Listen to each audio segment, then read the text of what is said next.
Ladies and gentlemen, welcome back to Ball Watching, presented by our friends over at Hoffman Brothers. This is going to be a little bit of a somber episode, Justin, but I was thinking to myself today, how did I want to go about this? And I think you and I try to do a good job of maintaining some level of reality while also trying to be even keeled on these types of things. So what I'm going to call today, my theme of the day, Justin, I'm hitting you with this cold, is tough love. I love this team. I think we've got a lot of naysayers out there after 3 matches into this season. But you know what? Let's take a look inward and let's do some analysis and show what we think could be done better after last night. How do you feel, Justin? It's time of recording Wednesday evening following our dismissal from CONCACAF Champions Cup. What's going on in your head? I don't feel great about it. This was one that we talked about that is never given. We earned this, and we can't assume that we're ever going to be back in this. So it's sad to see it go that quickly.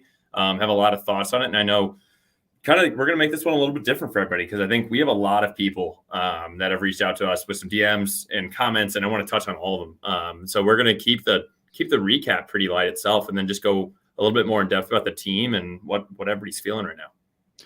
Sounds good, Justin. So without a doubt, let's just get into it. Let's start with the lineup. And then what, like Justin said, we're going to do is a first half recap condensed, second half recap condensed. And then I think we're going to try to layer in a lot of the feedback, hot takes, thoughts, reflections that we got from you all today, which, by the way, kudos to you all. Holy crap. I love how much this fan base cares and is not going to let this crap keep going. So we're going to get into what you all have to say as well and weigh in. But Justin, let's start with the lineup today. The lineup last night was looking like a 4-4-2, similar to how we started against Houston at home here in the first leg. We started with, obviously, Berkey. We actually saw Akil Watts feature for the first time this season at left back. He did make the transition over to right back eventually. Nilsson, Michael Vincel with the start in the center back, obviously looking very thin at center back, but we'll get to his performance. Jake Nerwinski at right back, we predicted that. And then we had Indy, Kojima, Durkin, and Ostrak in the midfield four. Again, 4 central midfielders. And then Klaus and Sam up top. You look at this lineup. Any initial reactions before we even get to play? Don't even think about the game yet, Justin, but what did you think about this going into it?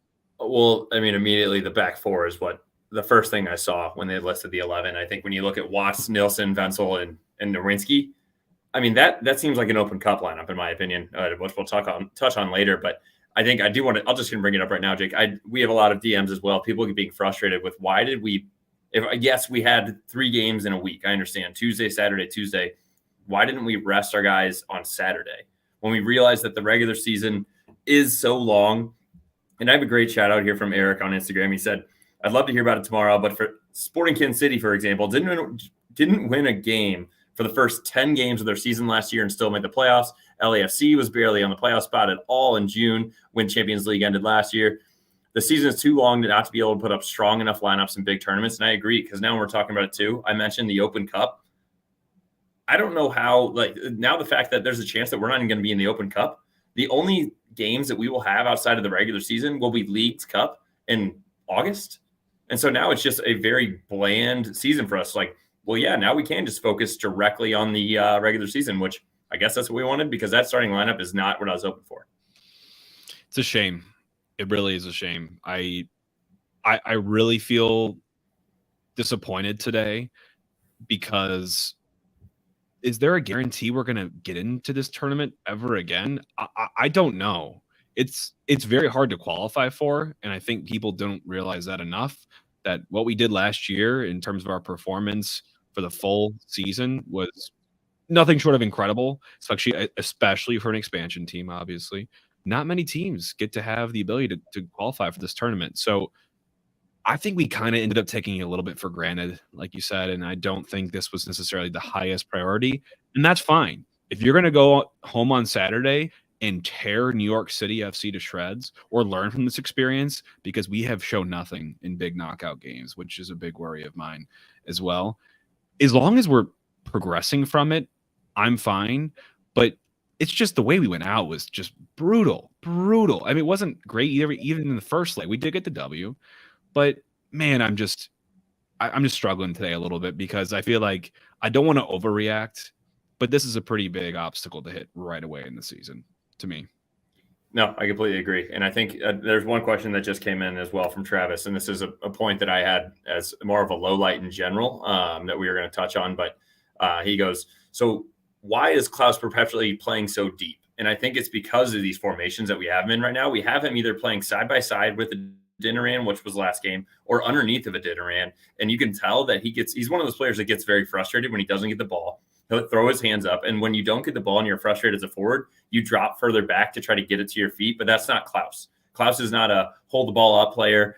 He's one of those guys that'll take guys one-on-one, rip some shots, and get in behind and slip some balls and have great finishing. He's not a guy that's going to pick it up in the midfield and dribble them all. So, unfortunately, I think it's the fact that he isn't getting the ball or finding the game very well this early. And I think it's mainly because of the way that we've had our starting lineups.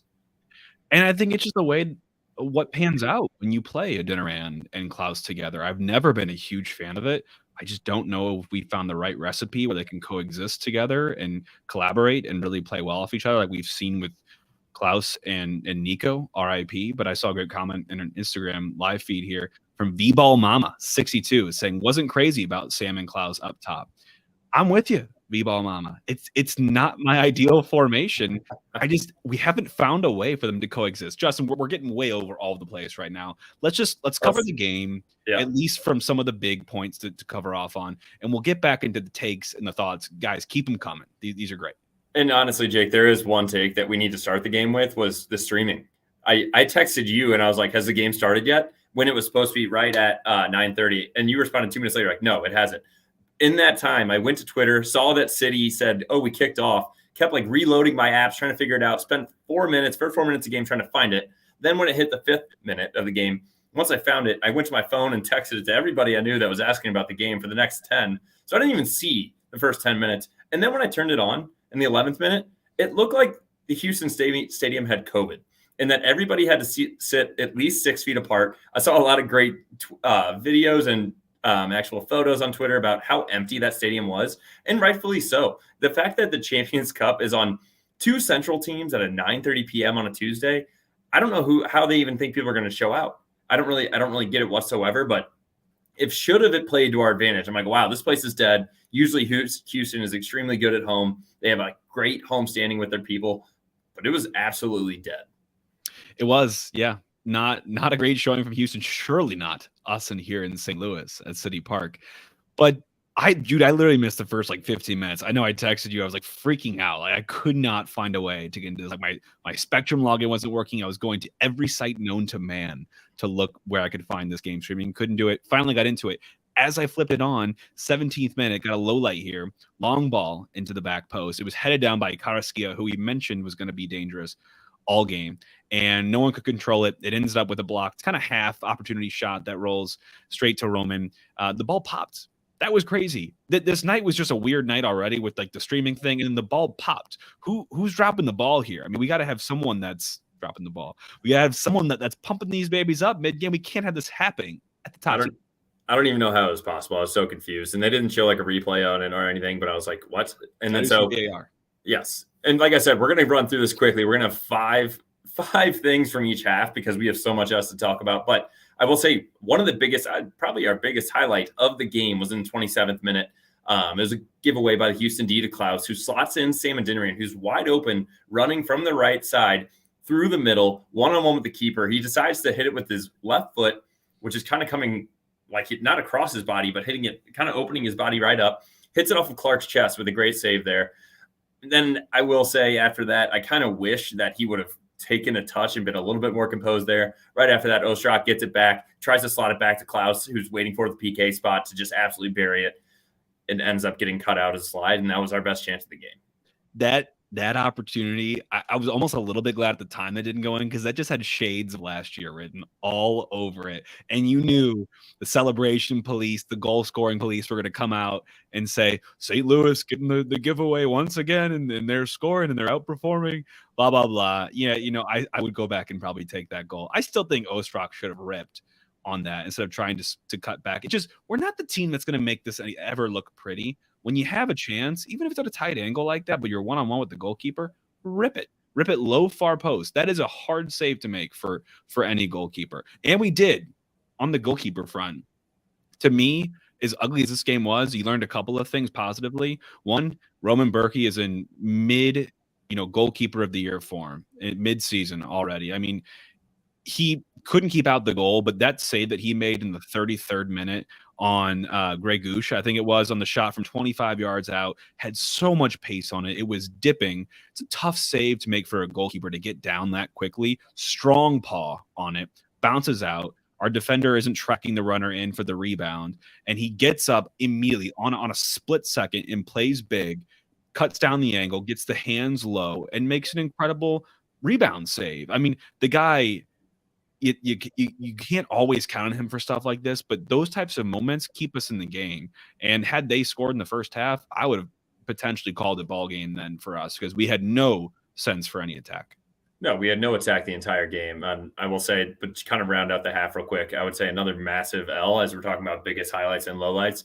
43rd minute, Nilsson was attended to by the trainer, looking like it was his knee was his problem. And then he comes off, Marcanic comes on. So then we have, and it's a big move. It's not just like a one-for-one. Marcanic's not playing center back. So Marcanic on the left, Wenzel and Nerwinski in the middle, and Akil Watts to the right side.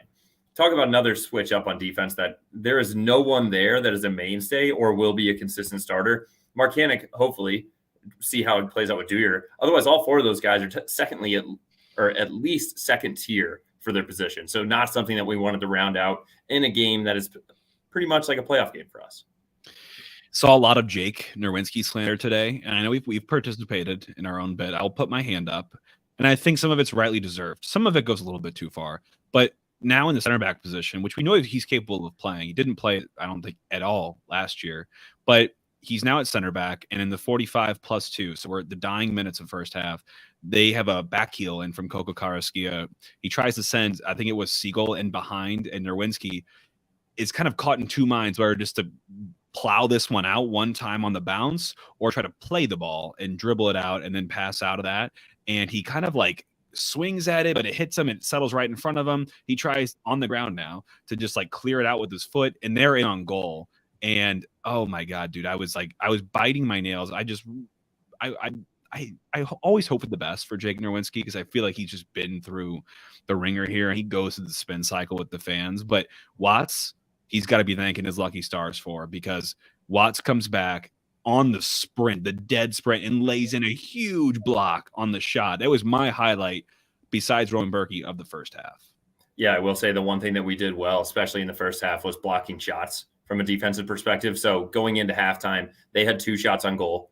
Both were on the great Berkey save and then the rebound save right then and right after. They had 8 total shots though. So that means 6 of them either went off target or blocked. I would go ahead and say at least 5 of those were blocked. So that was one positive that we had going into halftime. But overall, we had no really offensive chances besides the giveaway they gave Sam. And it didn't look like we were creating anything either. So that was a massive low light overall in the first half.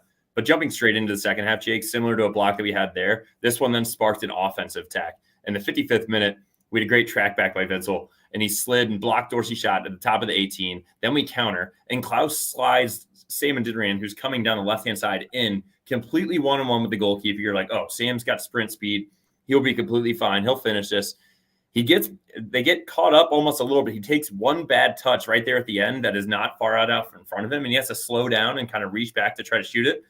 And that's what ends up allowing them Ethan Barlow to block the shot. Oh, that was a bummer. You see Sam in that scenario so many times, and most of the time he just pile drives that in the upper corner. But this wasn't to be. We did see some subs come in the 58th minute. Carnell, trying to make some changes. Celio came on for Indy, AZ on for Ostrak.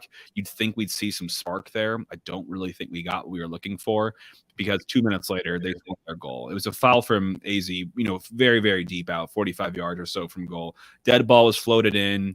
It's got some air on it, and I think Durkin mistimed his jump or misplayed the ball, because you could see on the replay he jumps and he's under it. He's not able to make contact with it. They win the header. They head it in, towards the goal. It's brought down by a forward who then lays it off for an oncoming attacker, and it's just a one-time finish. Berkey got a little bit of a tip to it.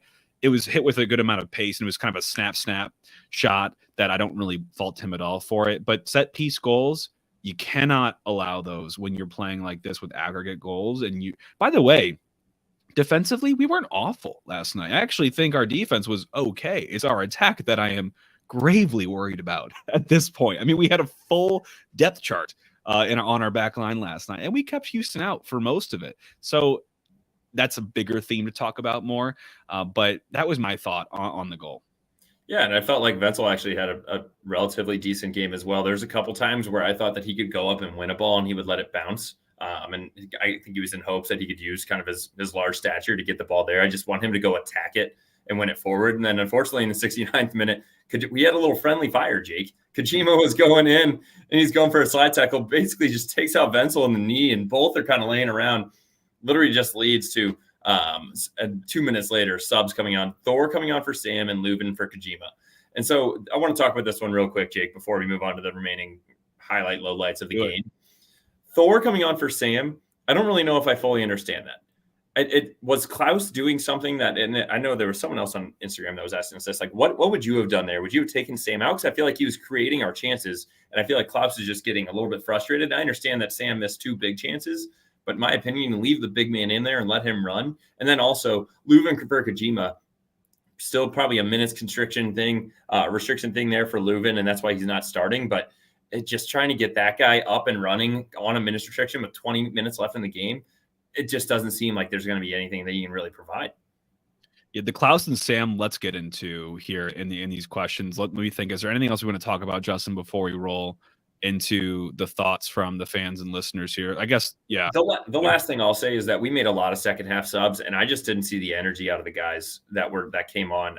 I was hoping, and I think that typically, like, we had Celio for Indy and AZ for Ostrak in the 58th. So they're only playing 30 minutes. Then we have Thor for Sam and Leuven for Kojima in the 71st. They're only playing 20 minutes. I don't understand how it's not just a full tilt sprint for that time period, especially with Celio and AZ, just absolute spark plugs. They can go on runs for 30 minutes straight with ease. And I just didn't see the energy out of those guys. I didn't see a change in the game whatsoever. And that bothers me, actually, a fair amount. I don't want to hear it on we've played 3 games now, or we played 2 games before this, or the tired. You guys are being paid a good amount of money to do this, to stay healthy, to stay fit. I know there's some extraneous factors at plays here. I know it's not easy, but you're in a continental tournament that you may never be in again if you don't replicate results like we did last season. Play with that passion and that pride as if your backs are against the wall, and they were. And Houston looked the more likely to score again.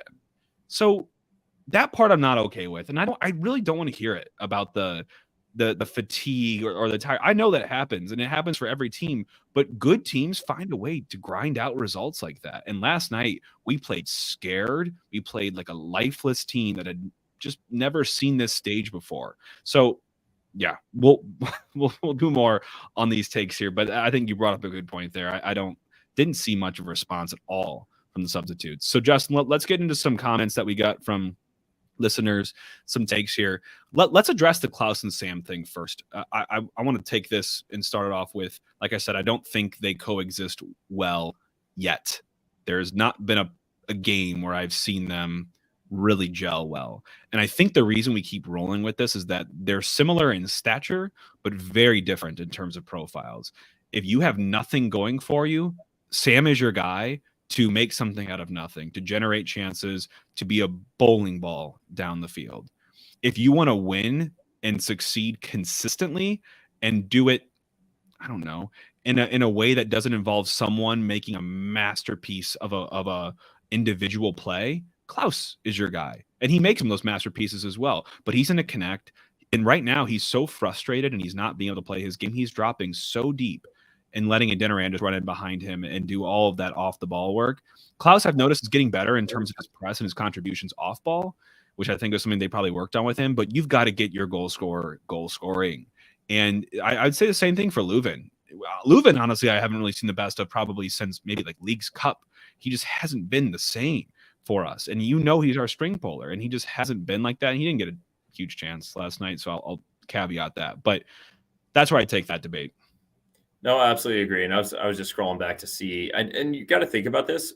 Taking a step back, Jake, Klaus was out for 19 games last year. Sam didn't really play much at all when Klaus first started, and when Klaus was hot, if you think about that. That's why we pretty much sent him out to San Antonio. And then when he came back, Klaus was out for 19 games. they haven't played together much at all. And then I was just looking to see like how much time have they actually played with each other in the preseason as well. Maybe 50 minutes. And if you really count the preseason, like otherwise it's small-sided games in practice. I think we're still trying to find the vibe of this team and the creativity as well, which I think is also a little bit to blame on the guys underneath of all three of them. I think no one really knows, and we don't have our own, I would say, style right now. And it's feeling like it's all very off. I didn't feel like we pressed very well. Yeah. I don't think we're making creative runs, creative plays whatsoever. Our dead balls have been good. We finished one with Tim Parker, but otherwise we haven't really just created chances whatsoever yet. No, I agree. Great take in here from John Love, who told me, Justin, our top 11 players include both Sam and Klaus, but our best 11 does not include both of them. And I agree with that.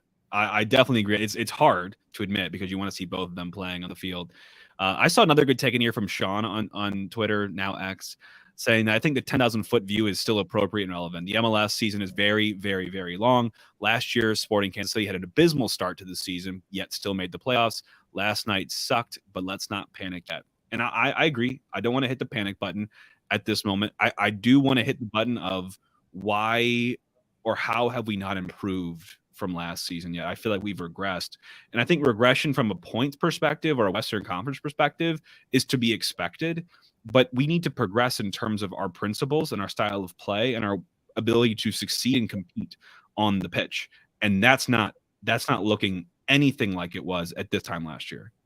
No, I think that's another thing is that we started the hottest and the best that you could ever start in the history of the MLS last year. So yeah, we need to temper our expectations a little bit, but 1-1-1, if you told us that, it's like, that's not an awful start to the season, but this doesn't feel good either. That's where I'm saying is like, we had a guy, Jose Kojima, that scored our game winner on the day he was signed. The RSL game just didn't feel good whatsoever on Saturday. And then last night looked awful. So I don't know. I'm trying to think of a way to have a positive spin on this. And the way I'm going to put it, Jake, is that these guys, we have a lot of talented guys.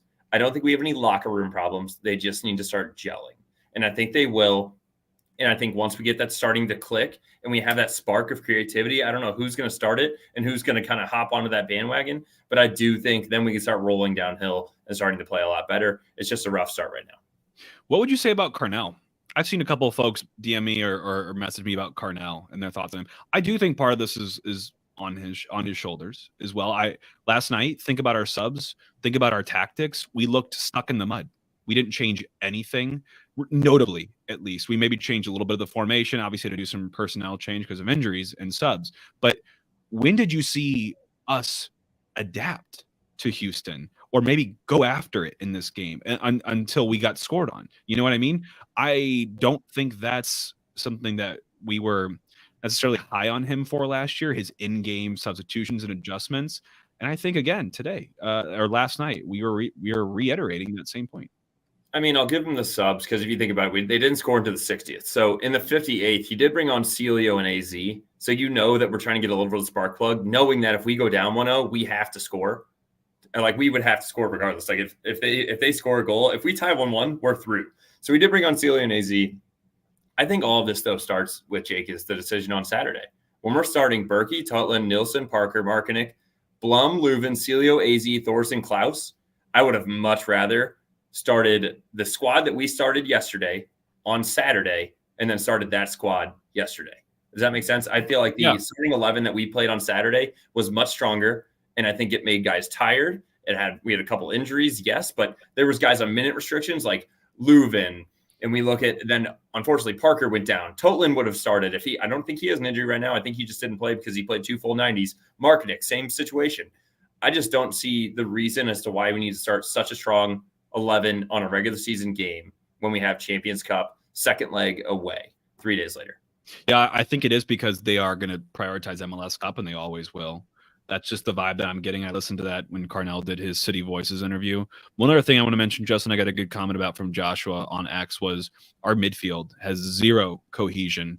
Just a bunch of guys running around with no thought of where the ball needs to go to next. We hear a lot of comments about passing and our networks of passing and our ability to chance create, unlock that final pass. I think what we're doing almost right now is when we're playing that 4-man midfield flat, and there's some staggering going on. You know, Ostrak, Durkin, Blum, Leuven, Indy, whoever that is, Aziel Jackson, we're almost just putting our cards out there and saying one of these is going to hit. One of these guys, because all of them can do it on their day. Maybe not so much Durkin or Blum as much, but I think the rest of them that I just mentioned have that final pass somewhere buried in their locker. And we're not seeing it. Aziel Jackson's getting bumped off the ball. Ostrak, I keep trying to hype up, and I just don't feel like I'm really seeing it from him. He's not on the ball enough. Even I don't really even notice him out there. Indy, I feel like is kind of, he works really hard. I haven't seen too much final product out of him.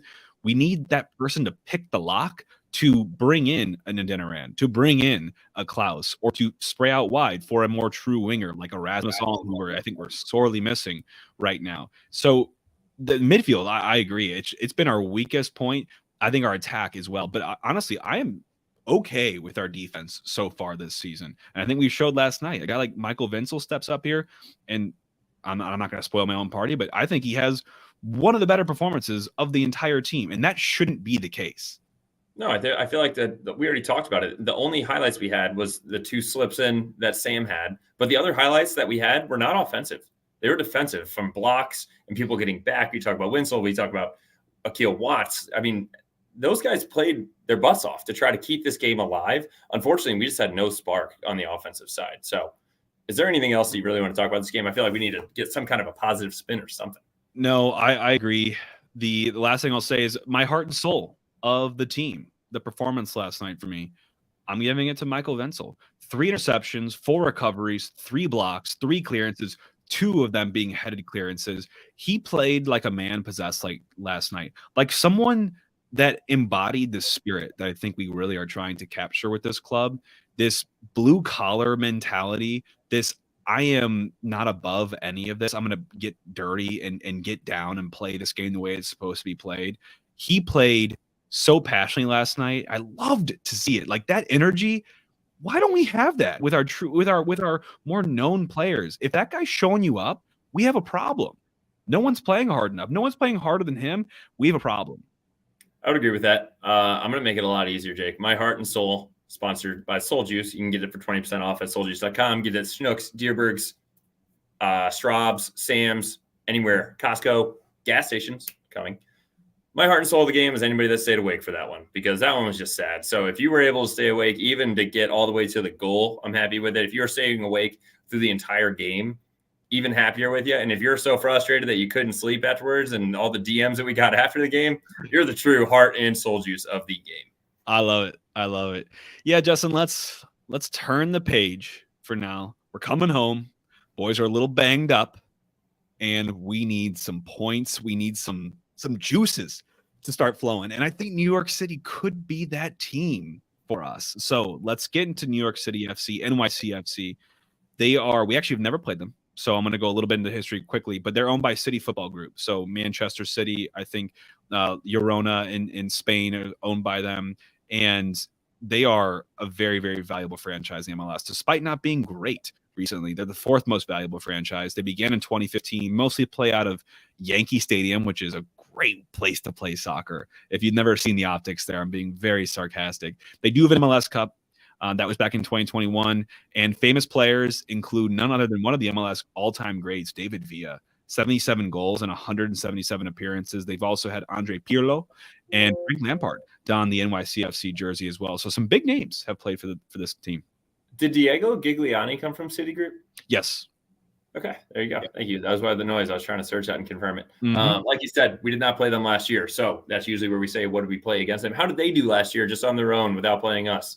Which is probably good for them because we were hot last year.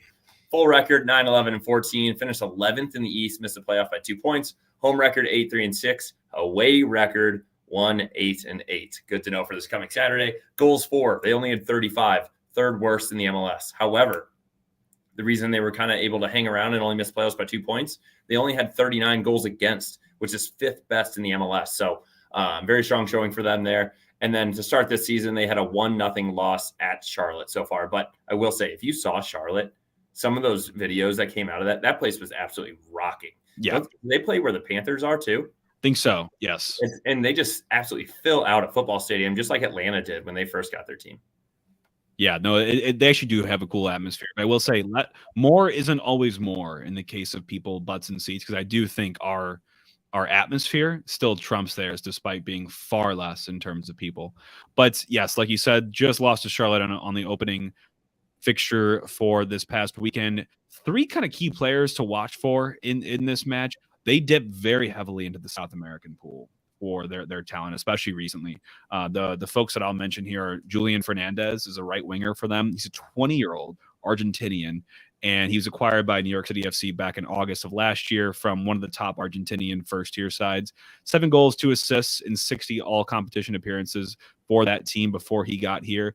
He's played in 9 games for NYCFC so far, 2 starts, tallying 2 goals. So he's off to a good start in his young MLS career. He is an exciting player to watch. And they also have who I think could be one of the better central attacking midfielders eventually here. That's Santiago Rodriguez, 24-year-old Uruguayan. He is a smaller character, 5'6", 137, but he had the 9th most successful take-ons last year in the MLS and drew the 3rd most fouls. This dude epitomizes shifty. 31 games played with 28 starts, 5 goals, 8 assists, and that were the 2nd most G's and A's or goal contributions on the team last season. So both those guys, I would say, are crucial, especially in the attacking. Yeah, and say a little bit on the flip side for them. James Sands, center defensive mid, 24-year-old American. He's 6'1", 185, so bigger, much bigger than both of those guys. Has been with New York NYFC since 2017, and he had 26 games played last year with 24 full starts and 24 full 90s. With 0 goals and 0 assists last year, but that's because he's a center defensive mid. You're not looking for him to be there. He's your he's your shot stopper. He's your last year Leuven, last year Blum, I won't say this year right now. Started and played the full 90 versus Charlotte in the season opener. Honorable mentions, they have some firepower that could come off the bench. Thales Magno is a 21-year-old Brazilian, already his 4th MLS season, worth around $10 million right now. He can play really anywhere across the front 3. Jovan Mijatovic is an 18-year-old Serbian striker. Previously was a star for Red Star Belgrade, consistently in the Champions League, and was linked with City before coming over to New York City, and he was signed for $8.6 million. They're spending some big bucks here. They also signed another winger from Argentina, Agustin Ojeda from Racing Club for around $7.5 million. So New York City is investing heavy, like I said, mostly in the South American market to make some changes and get back to where they've been before, but it hasn't really shown up yet. And then as we kind of talk through the rest of those guys, let's go into the actual playing style. So head coach Nick Cushing is entering the 2nd season for NYFC. Their formation that he usually plays for them is a 4-2-3-1, similar to us, or a 4-3-3. For them, I would say somewhat similar, Jake. Let me know your thoughts. To Houston, very possession-oriented, very slow and intricate build-up. 7th most completed pass in the MLS last season. They rely on creative and pacey wingers and more baseline through balls than dribbles through the entire 90. Their attacking style is very fluid. Everybody's kind of moving around. There's not exactly everybody stuck in their own spot. Very interchangeable to create passing lanes and also overload different sides of the field, which I think it was a problem for us last year with Nowinski. Let's see if that actually occurs again this time, if Nowinski again is our starter. And then fullbacks. Also, the somewhat similar to the fullbacks that we have now, look to make overlapping runs to get up the field. Once they overlap, then the winger is allowed to cut in or keep it wide, create space for guys in the middle. And they have some banging wingers too, so that's just something to keep a lookout for. Let's talk some trends, storylines for New York City FC, Justin. Away form, not great for them. Their last 5 away were draw, loss, draw, loss, and they have 0.65 points per match in all away games last season with a minus 11 goal differential. If you look at their XG just broadly last season, they put 1.39 per 90, which is about average in the MLS. But their actually output or the outcome there was 1.03 goals per game. So significantly underperforming their XG. Away form, obviously worse in both there. They have less XG with 1.18, and they scored basically a third of their goals last year on the road. They only get a goal every 127 minutes. Let's talk timing, though. When are we going to see these goals? If we're going to see them, we'll get to my prediction here. 26% of them, or about a fourth of them, come from the last 15 minutes of the first half, and then another 20% come right after the first half, and then at the last 15 minutes. This team is top 10 in getting those shots on target, but they're the 4th worst in goals per shot, so not very effective. And passes, dude, Number 7 in total passes, mostly short kind of tiki-taka passes, even some medium mixed in there as well, but top 10 in passes into the final third. So they do have that final ball picked out. It's just a matter, I feel like, of their scoring. It hasn't been put together. No, I would agree. And then when you look into their defense, we already talked about it. It was pretty strong last season with only giving up 39 goals. Their XGA of 1.28 per 90 is top 10 in the MLS, with a 1.15 goals against per game is top 9. Their away form, 1.32 XGA, with 23 of their 39 goals coming against as well. So a little bit weaker on their way that you can say there. They concede every 67 minutes. I think that we can get 2 on these guys, though, Jake. I know you got a couple things down below this, but I think we can actually get a spark plug at home. 26% of their goals against come between the 46th and 60th, so just right as the second half starts, and then also late in the game, the 76th and the 90th. 10th most goals against on set pieces, which is a huge note for us. 9th fewest shots on targets. And then also their average tackle number is top 3 in blocking. What did I just say? They're not a really aggressive team. They're kind of an average tackler type team, but they're big into getting into lanes and blocking passes. So that is what you just said, Justin. I just had like I couldn't even get a full sentence out. I was trying to get 2 stats out and I just merged them into one. I can help with the whole Pam situation. Thank you. One thing I'm not overly impressed with is their goalkeeping. I think that's another opportunity for us. They were minus 1.7 last year in post-shot XG, minus goals against. I believe Matt Freese has won the job for them. And last year they had some pretty poor goalkeeping until he won the job, and then he became a top 10 goalie in terms of that stat. Still think we can get into his head. Last thing I'll say here, Justin, is possession. This team will kill you with possession. They're the 4th highest sequence time, so time just spent on the ball in a sequence, and they've strung together they're 10th in the most 10 plus pass sequences. How about that? Say that a couple times fast. Anyway, this team likes to play it pretty. They like to keep on the ball and kind of kill you with possession and take the life out of you by having to chase around the whole game. But they haven't proven to be the most dangerous team. So let's talk keys of the game, Justin. Got to bring the boys home. Take advantage of City Park. Like I said, I think in one of our previews already, we have a 25% advantage last season, which just compares points per match at home versus away. And NYCFC were the 5th worst away team last year. We were the 8th best home team. We've got to take advantage of that. I mean, not only that, Jake, but I think everybody is wanting more. Just thinking about it, the fans are still going to show out. We're not playing well these first 3 games. There's nothing to say about that. It's going to be a great day in St. Louis. We got to take advantage of that and get on top of these guys early. And you know what I'm going to be doing before the game, Jake? On this great day, I will be attending the pitch. The pitch is the greatest spot to pregame a St. Louis City soccer game. You can go there during the week as well if you want to watch any college basketball that's going on right now. Battlehawks are about to come up. We got the Blues rolling as well. Get to the pitch, get some buckets, get some frozen Irish coffee, get some food, celebrate the game there before, during, if you don't have tickets, and after. This team's got to come out flying. I mean, we just haven't yet in a game yet. I think that's got to be one of our other keys of the game. At the end of the first half last year, just looking at the score at halftime, New York City was number 22. We were 8. So we start hot. We got to start hot, I think, at home, get on the right foot. But you also got to finish with a bang. We know this team is capable of scoring late on. We know our team's capable of conceding late on. We need to put the clamps down on the defense and be able to find the back of the net and put, hopefully some insurance goals in the back of the net for us. That's what I'm relying on. I think we need to rely just most generally on our strong suits. We're one of the better teams when it comes to XG from set pieces and from counters. Find opportunities in those 2 spaces. We're also better when we're pressing together. We're one of the better teams in passes per defensive action. We have a low count on that. We also disrupt teams in their buildup. We're one of the highest buildup disruption percentage teams. We're great at gegenpressing, that counter press that we constantly see, but we're not seeing it yet. I don't know what's happening, but we haven't seen our bread and butter yet. And I think this is a game. These 2 styles, us and them, could not be more opposite. Can we take advantage of that? And I think we should. I think we can. I think we can dictate a game here at home. And I say the one reason that we also need to push for this, you have it in here, beware of the dreaded draw. New York FC has had the 2nd most draws in 2023, 47% away draws as well. That's one you can tell that they're already going to try to kind of bundle up and just try to get out of there with a tie. We need to break that open with our press high. I think we saw it a lot in the first Houston game, which that was the first game of the year. I'm like, wow, we're back. We are literally on the top of their 18 when they're doing goal kicks. I want to see the same thing with these guys into NYFC. And I think we have a good chance. All right, Justin. So win first half is a goal of mine, and a clean sheet is another one of mine. Roman Berkey has not had a clean sheet now since the middle of September last season. So I think he would love to have one, and I think this could be the game to do that. So, Justin, let's get into one of our favorite segments because there's so much debate nowadays, but the Hoffman Brothers starting 11, obviously brought to you by our friends at Hoffman Brothers. We know that a well-chosen lineup can lead us to victory on the field.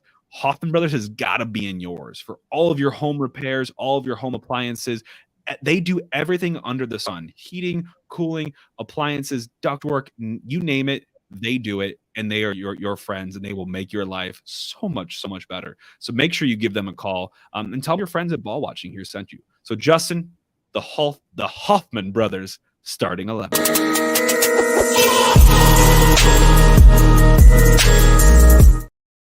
The Hoffman Brothers starting 11, and we've got Roman Berkey obviously starting in the back. But Justin, I'll give it to you. Who's your back four?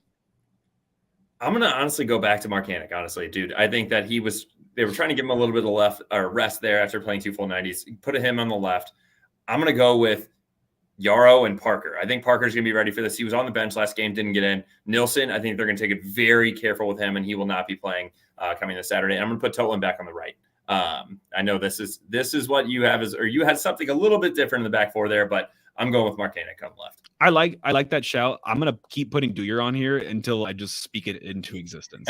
I just want to see him. And otherwise, I agree with you.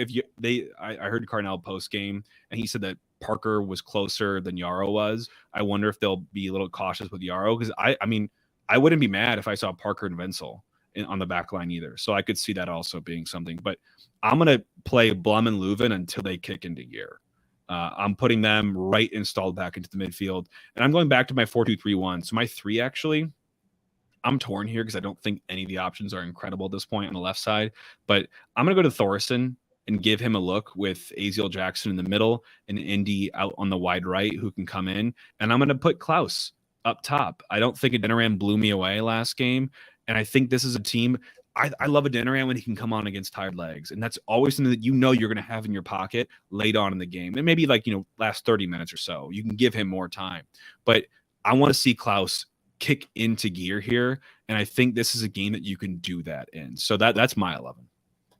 I think I'm actually going to stick with you as well. I 100% think that Blum and Leuven are going to figure it out. So just put them right in front of the back four. I think Durkin has done well. He had a ton of great tackles in this game that we just had, but let's see if we can give these guys one more shot together. Otherwise, I think we kind of start flip-flopping with Durkin and Blum, or even Leuven, depending on if he's not fully healthy yet. But yeah, Thor, AZ, Indy, Klaus up top. I love it. Sam and Celio off the bench with spark plugs. The only thing I would say, Jake, is do we bring Indy in as another spark plug? I feel like he didn't change the game last time, so I think we start him. So that was my only thing I was thinking, but I think I'm going to keep him underneath of Klaus and see what we can create there, just like last season. Yep. I'm with you. Prediction time, Justin. Predictions and Grahammers. You and I both had the same prediction, which is rare here, but both of us have a 2-0 W for City, which I think is realistic. And we love the over 1.5 at home. But Justin, is that your best bet today? Because it's not mine. It is my best bet of the day. Okay. Best bet of the day, Jay. Wow, I'm stuttering tonight. It's my best bet of the day, Jake. At plus 110, they're giving me something that's been hitting 65% of the time last season at home with us scoring 1.5 goals. So basically 2 or more goals at home. I'll be taking that at plus money every time. If you want to, you can look at City, money line at plus 130, NYFC plus 185, draw plus 235. So pretty evenly matched, which I think is still rude. I know we haven't been playing well recently, but with a full 5 days rest, I think we'll get there. The over 2.5 minus 130, the under plus 100. And I will say, if you want to take our prediction of a 2-0, if you think that we're going to shut them out, it's plus 260 for them not to score a goal, just FYI. I am going to take, for my Grahammer, both teams to score no. So I'm kind of covering myself a little bit in insurance here. I'm expecting New York City to be the no team. But have we shown any sort of proficiency to score goals this season yet? No. So I'm going both teams to score no. It's a plus 125, so I think some good value there. I'm obviously hoping we're on the other end of that. But that is my best bet for this week. I think I'm really trying to similar to what you said with Dewey. I'm trying to just speak into existence that we're just going to open the floodgates. I would love to see 3-4 goals at this home game, and then just make people just forget about what we've seen so far. Let these guys get it home. We're not even thinking about other games anymore. This is the MLS regular season all the way through August. That's what we just heard about the Open Cup holds true. Let these guys get back into a rhythm and let's score some goals. I agree. There's your little bit of hopium at the end of the show here. For everyone that's made it this far, have some faith. We're 3 games into this season. We're out of one of the tournaments already. We're not going to have time to complain about fixture fatigue because other teams have it much worse than us. We don't have another midweek game until mid-May. So yeah, I'm gonna miss it, but we have the Saturdays to focus on now. It's going to be tried and true, very consistent. This team's going to find it. They'll click into gear. What we're seeing is nowhere near product that we're about to see this full season. So I have faith in this team to turn it around, and I think it's taking us a little bit longer than it did last season. So I'm hoping with time and with reps, honestly, getting these guys reps together and consistently having a good 11 that you can count on, I think that'll be a big part of this. So I have faith in this team to turn it around, but by no means has it been pretty yet. And I think we as fans got to do our job on Saturday. Go to City Park, get rowdy, welcome them back home, and be a part of an atmosphere that will usher in our first W of the MLS campaign.